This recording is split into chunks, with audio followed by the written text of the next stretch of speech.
Yeah. It's your boy T Nasty. I got another dope video for y'all, man. It's the 10 most unprofessional moments in WWE history. The video is about WrestleMania.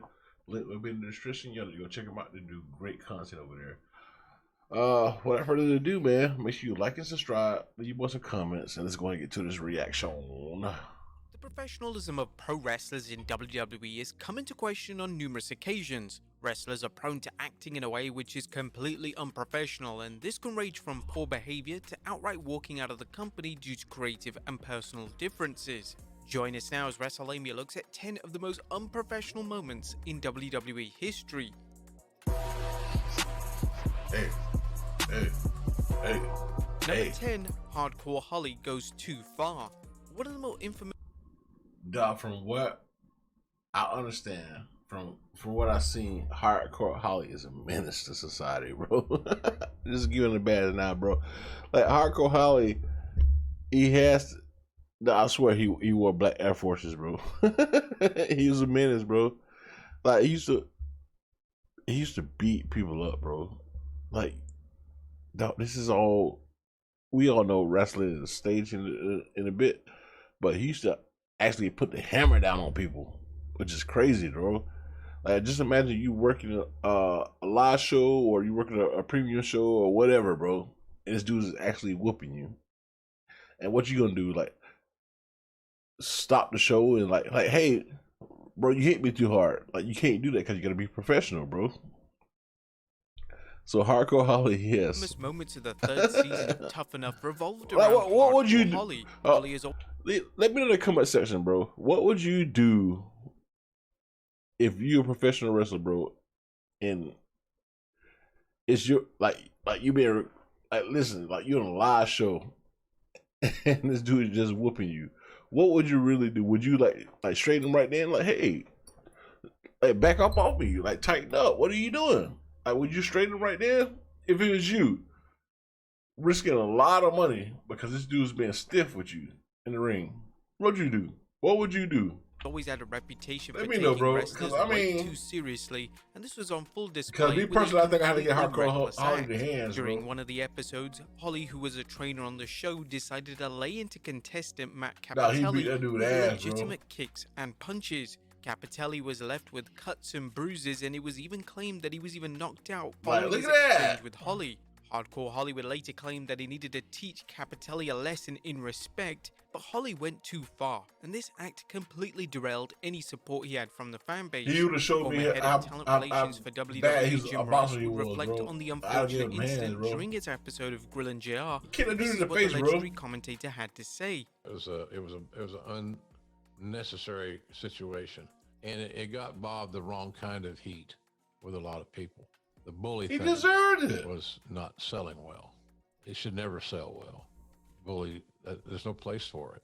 So he deserved it, bro. Teach your kids to be bullies. But Bob was a bully on those occasions, but I don't know that was 100% Bob's call. I think John Gabork was producing those shows at that time. That's right. And, you know, and Gabork got orders. Blame it on somebody else. There's more situations with Bob Holly was the problem. And Gabork are, you know, have been friends for years, Baltimore friends. He carried out his orders. And again, people are going to say, well, that doesn't make it right. That doesn't make it right, JR. Well, I'm not saying it makes it right. I'm saying this is how it is. This is how it was. So that's kind of where I see that, Conrad. It was Bob got out of step there, and he's lucky he didn't get fired. Number 9, the Ultimate Warrior holds up Vince McMahon. Luckily, it's well documented because he was trash. He had attitude problems during his new. I won't say trash because Hardcore Holly was very entertaining, and I get it, bro. But dog, he was like a menace, bro. He was whooping on people, and it's just not this instant, bro. Like I hear stuff, bro. Like, I've been hearing stuff over the years that Hardcore Holly was a bully, bro. And we don't need that, bro. We really don't.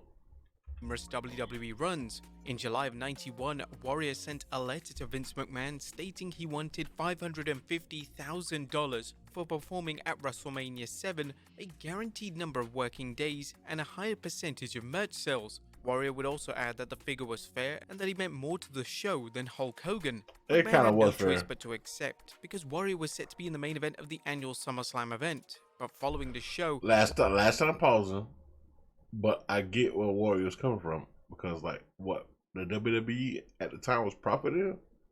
Like, I get you have to pay everybody. I get that, right?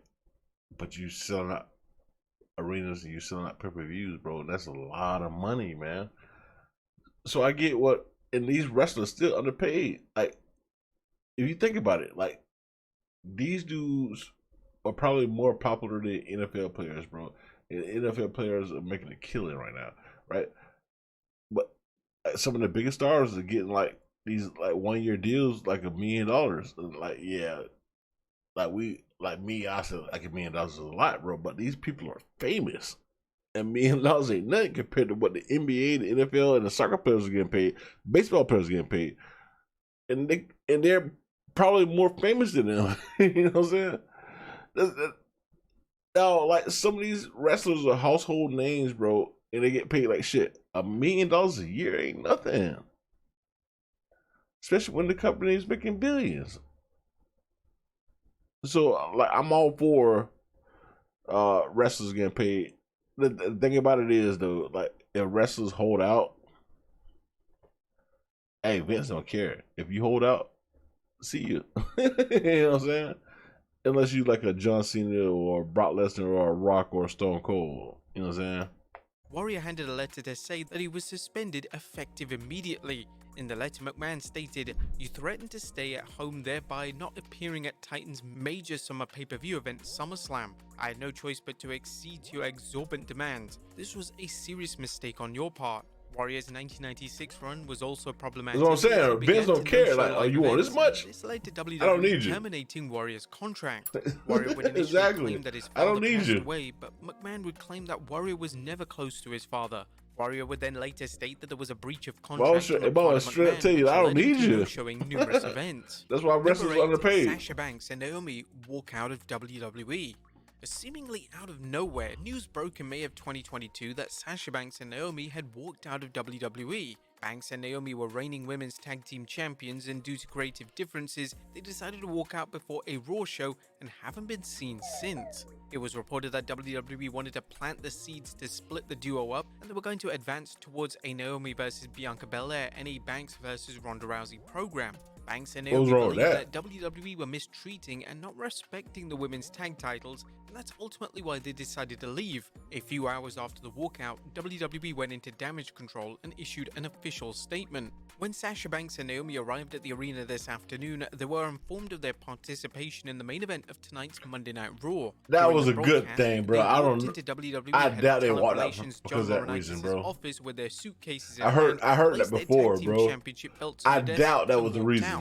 They claimed that they weren't respected enough as tag team champions, and even though they had 8 hours to rehearse and construct their match, they claimed that they were uncomfortable in the ring with two of their opponents, even though they had had matches with those individuals in the past with no consequences. It was more than that, bro. TV show whose characters are expected to perform. I said it when I first heard this. Contract. We regret we were unable to deliver as advertised tonight's main event. Number 7, Charlotte Flair drops the women's title.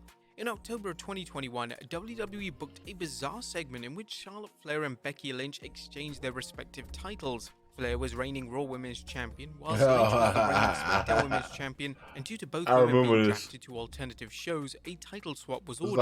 As the exchange was about to go down, Flair awkwardly dropped her Raw Women's title on the ground. This made the title look worthless, and Flair's professionalism was called into question. It later surfaced that Lynch and Flair had a confrontation backstage following the incident, and this resulted in accusations being directed towards Flair that she dropped the title on purpose to make Lynch look inferior. According to Flair, during an appearance on Broken Skull Sessions, she dropped the title accidentally. I wish I could sit here and tell you that I did it on purpose, but if people need me to be that bad guy, I'll be that bad guy. Things happen on screen. I would never go on a scripted television show and she's right, actually, love that. It was accidental. We need more of that. 6, Shawn Michaels gets Vader's push cancelled. In modern times, Shawn Michaels is one of the most beloved wrestlers ever, but that wasn't always the case. During the mid to late 90s, HBK had a rotten reputation backstage. Michaels was seen as one, if not the most unprofessional wrestler in the entire locker room. He would often be difficult to work with, and this was on full display when he wrestled Vader at SummerSlam in 1996. Whenever, I know I said this my last time pausing, but whenever he went against Hulk Hogan, he did that flop job where he was like being extra like floppy and like. If y'all don't know what I'm talking about, man, go check it out.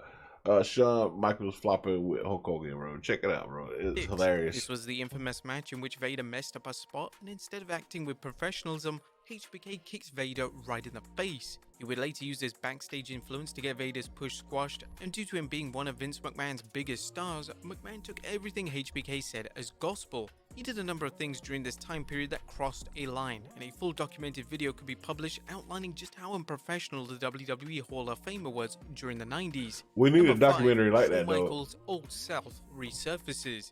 Speaking that of type of documentary, SummerSlam in 2005, because there's a lot of like situations where unprofessional performances of his career. HBK would wrestle Hulk with Hogan the over in a people, match, like, you know, shit on other people. Everything Hogan did. And WWE needs HBK to do did it. This was because Hogan had backed out of doing several matches with him, meaning that Hogan was going to get to win at SummerSlam, and he was never going to return the favor of putting HBK over. Jim Ross, who was on commentary for the match, discussed HBK's overselling.